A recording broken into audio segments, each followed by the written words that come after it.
Assalamualaikum warahmatullahi wabarakatuh. Selamat pagi dan salam sejahtera bagi kita semua. Saya Anggriani Kasaraeng, kelas 5D, jurusan Pendidikan Guru Sekolah Dasar, Fakultas Ilmu Pendidikan, Universitas Negeri Gorontalo. Pada kesempatan kali ini saya akan mempresentasikan materi saya.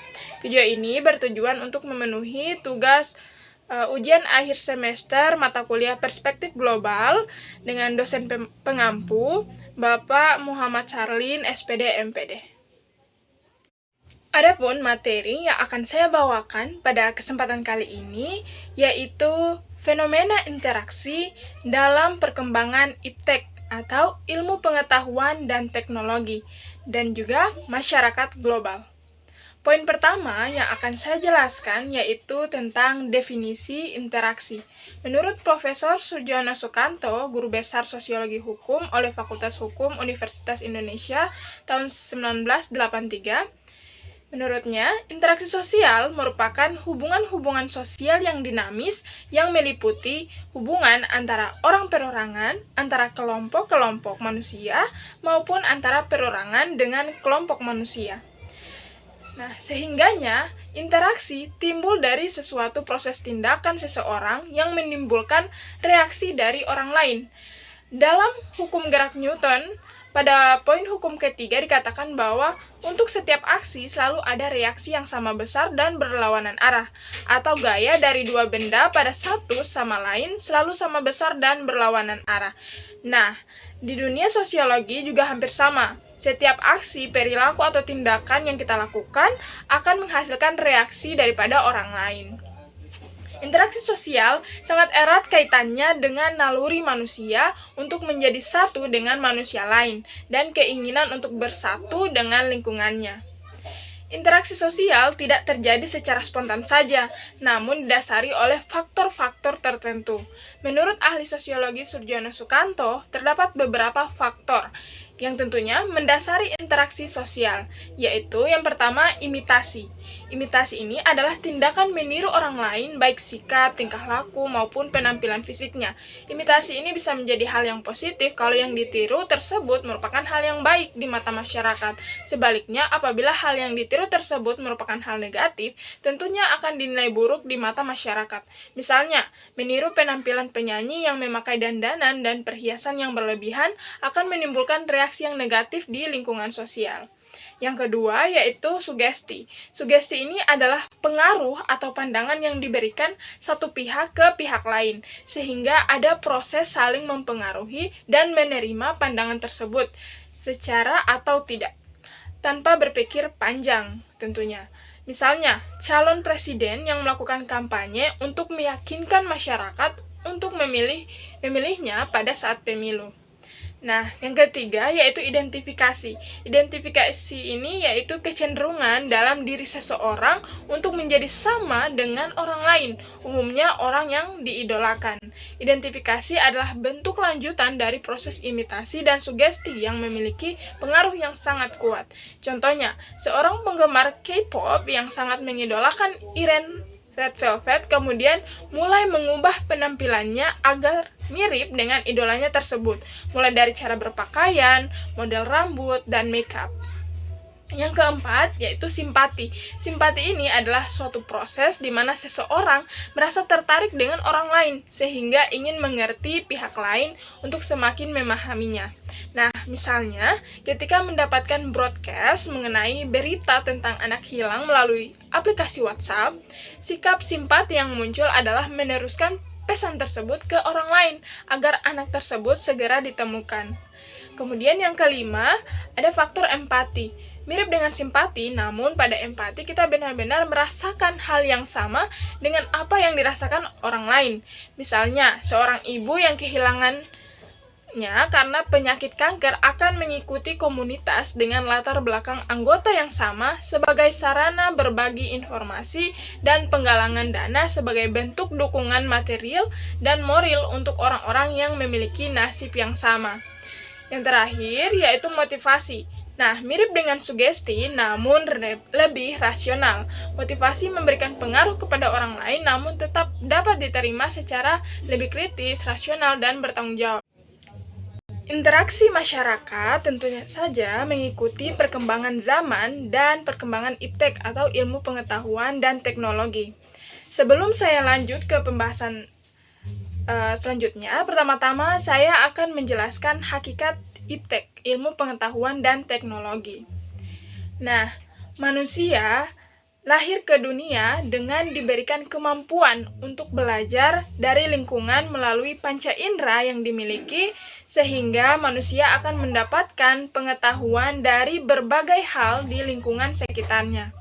Nah, pengetahuan-pengetahuan yang masih acak tersebut kemudian disusun kembali oleh manusia melalui akal dan pikirannya dalam rangka menghasilkan pengetahuan yang bermakna menjadi seperangkat pengetahuan yang tersusun secara sistematis dengan kaidah-kaidah tertentu. Nah, pengetahuan-pengetahuan yang sudah tersusun ini dinamakan ilmu pengetahuan. Ilmu pengetahuan yang telah dimiliki seyogyanya dapat disebarkan agar dapat diperiksa dan dikontrol secara bersama. Ilmu pengetahuan selalu terus berkembang sejalan dengan perkembangan masyarakat. Dari perkembangannya itulah kita dapat membedakan dua golongan ilmu pengetahuan, yaitu ilmu pengetahuan murni dan ilmu pengetahuan terapan. Ilmu pengetahuan murni adalah ilmu pengetahuan yang tujuannya untuk membentuk dan mengembangkan ilmu pengetahuan secara abstrak untuk lebih mempertinggi mutunya. Sedangkan ilmu pengetahuan terapan adalah ilmu pengetahuan yang memiliki tujuan untuk menggunakan sekaligus menerapkan ilmu pengetahuan tersebut pada masyarakat untuk membantu mengatasi berbagai permasalahan yang dihadapi. Ilmu pengetahuan terapan ini lebih dikenal di masyarakat dengan istilah teknologi. Istilah teknologi berasal dari kata techne dan logia dari bahasa Yunani. Techne artinya seni kerajinan, kemudian lahirlah kata technikos yang artinya seseorang yang memiliki keterampilan tertentu. Dari keterampilan seseorang tersebut kemudian berkembangnya menjadi semakin tetap dengan menunjukkan suatu pola, langkah dan metode yang tertentu, serta pastis sehingga menjadi keterampilan-keterampilan yang berpola. Dengan demikian, teknologi adalah penerapan ilmu pengetahuan untuk tujuan praktis. Dengan teknologi, kita dapat menggunakan keseluruhan sarana produk dari hasil teknologi yang berupa barang-barang yang diperlukan bagi kelangsungan dan kenyamanan hidup manusia. Ilmu pengetahuan dan teknologi atau disingkat iptek merupakan satu kesatuan yang sulit untuk dipisahkan karena sama-sama berperan dalam memenuhi kebutuhan hidup manusia. Ilmu pengetahuan digunakan untuk mengetahui apa, sedangkan teknologi digunakan untuk mengetahui bagaimana. Nah, setelah mengetahui hakikat iptek, selanjutnya saya akan menjelaskan perkembangan iptek dan kehidupan manusia. Pada hakikatnya, manusia sebagai makhluk sosial selalu berhubungan dengan orang lain. Ketika manusia berhubungan dengan orang lain, satu sama lain akan saling bertukar berkomunikasi, sehingga pergerakan atau pemindahan berita, gagasan, buah pikiran akan sampai pada sasarannya sesuai dengan yang diharapkan.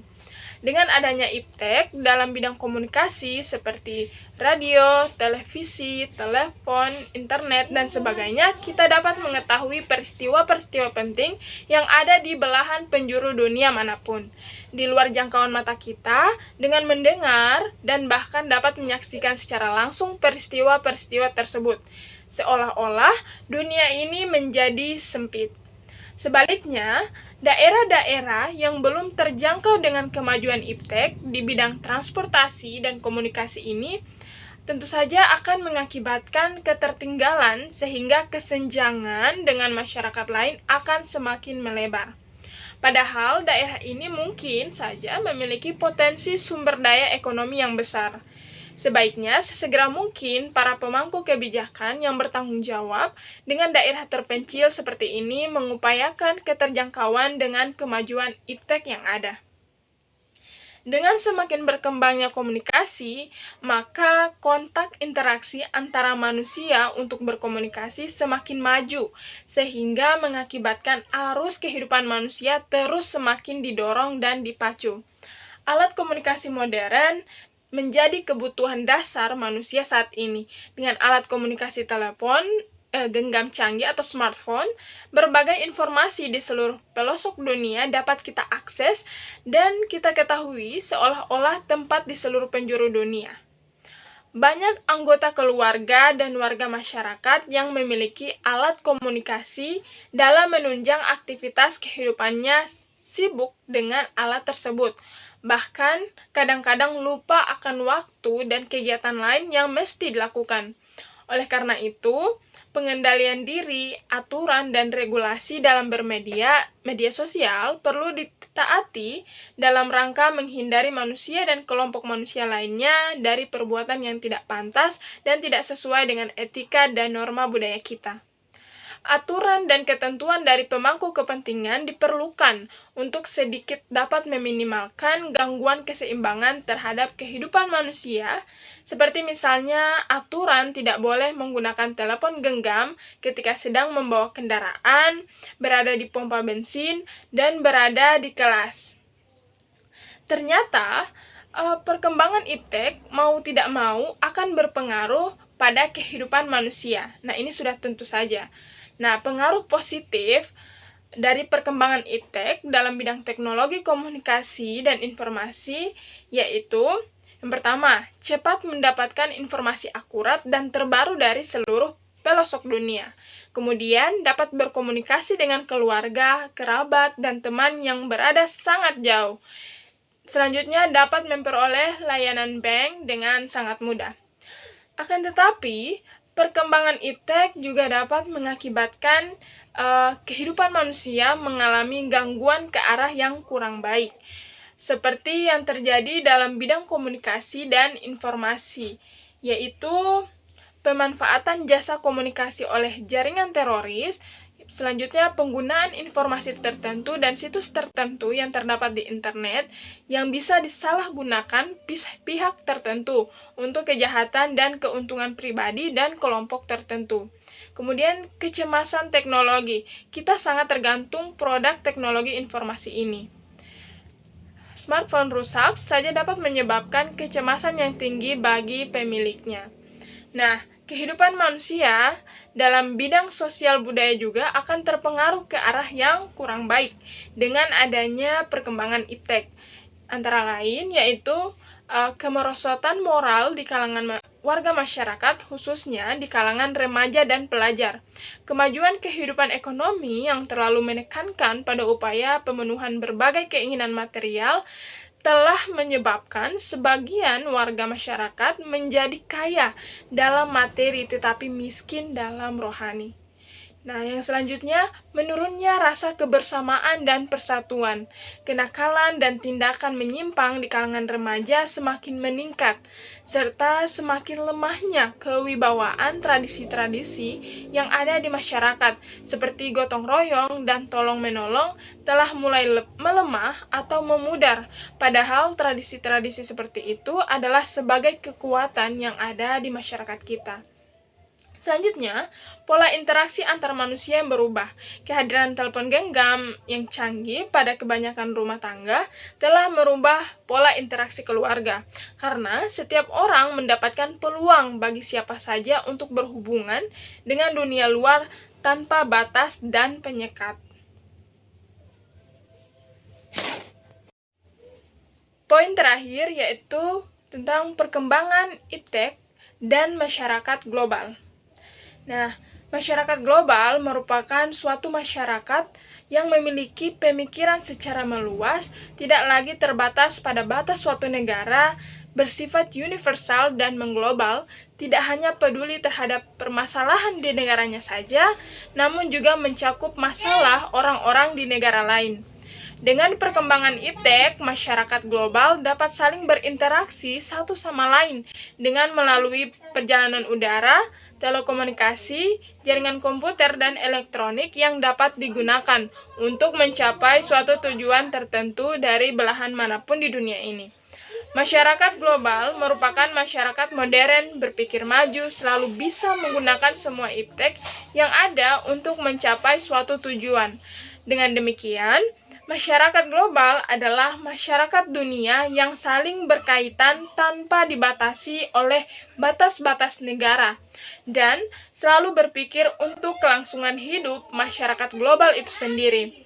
Sehingga kegiatan-kegiatan dan aksi-aksi akan terus dilakukan untuk mempertahankan kehidupan masyarakat global itu sendiri. Demikianlah paparan saya tentang fenomena interaksi dalam perkembangan iptek dan masyarakat global. Jika ada kesalahan, saya mohon maaf. Akhir kata, wabillahi taufiq wal hidayah. Wassalamualaikum warahmatullahi wabarakatuh. Terima kasih.